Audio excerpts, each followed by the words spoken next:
大家好，我係九龍豪宅 Catherine 高，今日為大家介紹就係界限街皇冠閣嘅單位。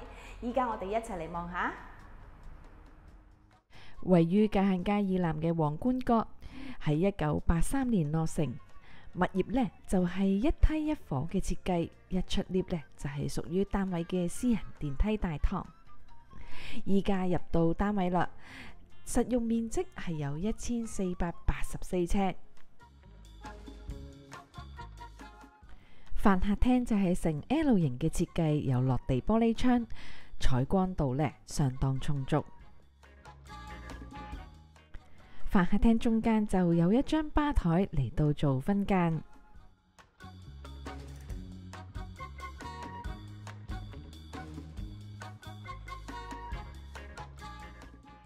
單位方向就係向北嘅，除咗望到九龍塘低密度嘅景觀，仲可以望到獅子山遠景。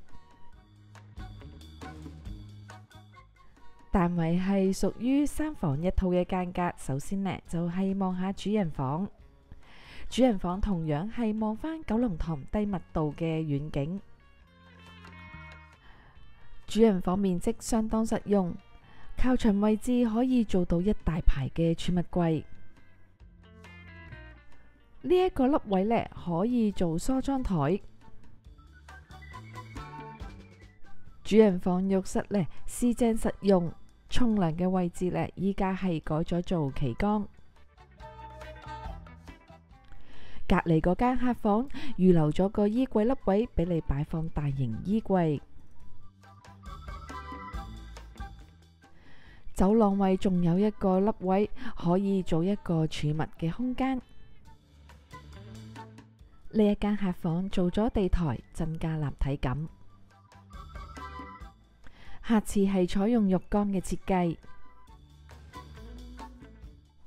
嚟到廚房，見到廚房呢就係做咗好多嘅櫥櫃。廚房提供咗基本嘅煮食爐具。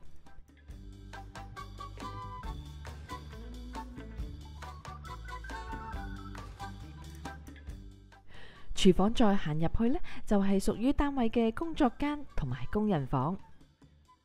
工人都有佢自己休息嘅地方，同埋獨立用嘅洗手間。